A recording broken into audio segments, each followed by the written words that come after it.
ಸ್ನೇಹಿತರೆ, ಎಲ್ಲರಿಗೂ ನಮಸ್ಕಾರಗಳು. ಕೊನೆಗೂ ಗೃಹಲಕ್ಷ್ಮಿಯರಿಗೆ ಭರ್ಜರಿ ಗುಡ್ ನ್ಯೂಸ್ ಕೊಟ್ಟ ರಾಜ್ಯ ಸರ್ಕಾರ. ಇಂದು ಮಧ್ಯಾಹ್ನ 3:30ಕ್ಕೆ ನಿಮ್ಮ ಖಾತೆಗಳಿಗೆ 16 ಮತ್ತು 17ನೇ ಕಂತಿನ 4,000 ಹಣವನ್ನು ಈ 15 ಜಿಲ್ಲೆಗಳಿಗೆ ಬಿಡುಗಡೆ ಮಾಡ್ತಾ ಇದೆ ಸರ್ಕಾರ. ಇಂದು ಯಾವ ಜಿಲ್ಲೆಗಳಿಗೆ ಹಣವನ್ನು ಬಿಡುಗಡೆ ಮಾಡ್ತಾ ಇದೆ, ಹಾಗೆ ನಿಮ್ಮ ಬ್ಯಾಂಕ್ ಖಾತೆಗಳಿಗೆ ಹಣ ಯಾವಾಗ ಬರುತ್ತೆ, ಸಂಪೂರ್ಣವಾದ ಮಾಹಿತಿಯನ್ನು ಈ ಒಂದು ವಿಡಿಯೋದಲ್ಲಿ ನಾವು ನೋಡೋಣ. ಅದಕ್ಕಿಂತ ಮುಂಚೆ ನೀವೇನಾದರೂ ನಮ್ಮ ಚಾನಲನ್ನು ಸಬ್ಸ್ಕ್ರೈಬ್ ಆಗಿಲ್ಲ ಅಂದರೆ ದಯವಿಟ್ಟು ಸಬ್ಸ್ಕ್ರೈಬ್ ಆಗಿ, ಹಾಗೆ ವಿಡಿಯೋಗೆ ಒಂದು ಲೈಕ್ ಮಾಡಿ. ಓಕೆ, ಬನ್ನಿ ವಿಡಿಯೋನ ಸ್ಟಾರ್ಟ್ ಮಾಡೋಣ. ವೀಕ್ಷಕರೇ, ನಿಮಗೆ ಈಗಾಗಲೇ ಗೊತ್ತಿರುವ ಹಾಗೆ ಸರ್ಕಾರ ಹಣ ಜಮಾ ಮಾಡಿಲ್ಲ.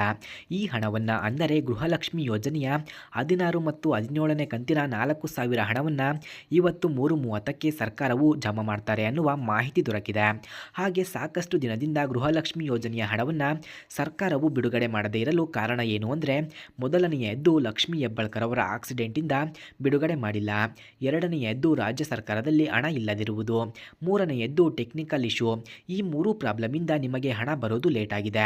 ಹಾಗೆ ಲಕ್ಷ್ಮೀ ಹೆಬ್ಬಾಳ್ಕರ್ ಅವರು ಈ ದಿನ ಎಲ್ಲ ಮಹಿಳೆಯರ ಬ್ಯಾಂಕ್ ಖಾತೆಗಳಿಗೆ ಗೃಹಲಕ್ಷ್ಮಿ ಯೋಜನೆಯ 16 ಮತ್ತು 17ನೇ ಕಂತಿನ ಒಟ್ಟು 4,000 ಹಣವನ್ನು ಜಮಾ ಮಾಡ್ತೀವಿ ಎಂಬ ಮಾಹಿತಿ ಕೊಟ್ಟಿದ್ದಾರೆ. ಹಾಗಾದರೆ ಈ ಹಣ ಮೊದಲು ಯಾವ ಒಂದು ಜಿಲ್ಲೆಗಳಿಗೆ ಬಿಡುಗಡೆಯಾಗುತ್ತೆ ಅನ್ನೋದನ್ನು ನೋಡೋಣ. ಅದಕ್ಕಿಂತ ಮುಂಚೆ ಸ್ನೇಹಿತರೆ, ಈ ಗೃಹಲಕ್ಷ್ಮಿ ಹಣ ಎಲ್ಲ ಜಿಲ್ಲೆಗಳಿಗೂ ಒಂದೇ ದಿನ ಜಮಾ ಆಗಲ್ಲ. ಯಾಕಪ್ಪ ಅಂದರೆ ಎಲ್ಲ ಜಿಲ್ಲೆಗಳಿಗೂ ಒಂದೇ ದಿನ ಜಮಾ ಮಾಡಿದ್ರೆ ಟೆಕ್ನಿಕಲ್ ಇಶ್ಯೂ ತೊಂದರೆಗಳು ಬರುತ್ತೆ.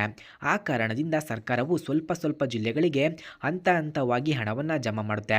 ಹಾಗಾದರೆ ಯಾವ ಜಿಲ್ಲೆಗಳಿಗೆ ಮೊದಲು ಹಣ ಜಮಾ ಆಗುತ್ತೆ ಅಂದರೆ, ಮೊದಲಿಗೆ ಬೆಂಗಳೂರು ನಗರ, ಬೆಂಗಳೂರು ಗ್ರಾಮಾಂತರ, ಹಾಸನ, ತುಮಕೂರು, ದಾವಣಗೆರೆ, ಹುಬ್ಬಳ್ಳಿ, ಮೈಸೂರು, ಮಂಡ್ಯ, ಬಾಗಲಕೋಟೆ, ಗದಗ, ಇಷ್ಟು ಜಿಲ್ಲೆಗಳಿಗೆ ಸರ್ಕಾರವು ಮೊದಲು ಹಣವನ್ನು ಜಮಾ ಮಾಡ್ತಾ ಇರುವ ಮಾಹಿತಿ ದೊರಕಿದೆ. ಹಾಗೆ ಈ ಒಂದು ಜಿಲ್ಲೆಗಳಿಗೆ ಬಿಡುಗಡೆಯಾದ ನಂತರ ಬಾಕಿ ಉಳಿದ ಜಿಲ್ಲೆಗಳಿಗೆ ಹಂತವಾಗಿ ಎಲ್ಲರ ಬ್ಯಾಂಕ್ ಖಾತೆಗಳಿಗೆ ಜಮಾ ಆಗುತ್ತೆ ಎನ್ನುವ ಮಾಹಿತಿ ಸರ್ಕಾರವು ನೀಡಿದ್ದಾರೆ. ಹಾಗೆ ಸ್ನೇಹಿತರೆ, ಈ ಮಾಹಿತಿ ನಿಮಗೆ ಇಷ್ಟವಾಗಿದ್ದರೆ ದಯವಿಟ್ಟು ನಮ್ಮ ಚಾನಲನ್ನು ಸಬ್ಸ್ಕ್ರೈಬ್ ಆಗಿ, ಹಾಗೆ ವಿಡಿಯೋಗೆ ಒಂದು ಲೈಕ್ ಮಾಡಿ. ಧನ್ಯವಾದಗಳು.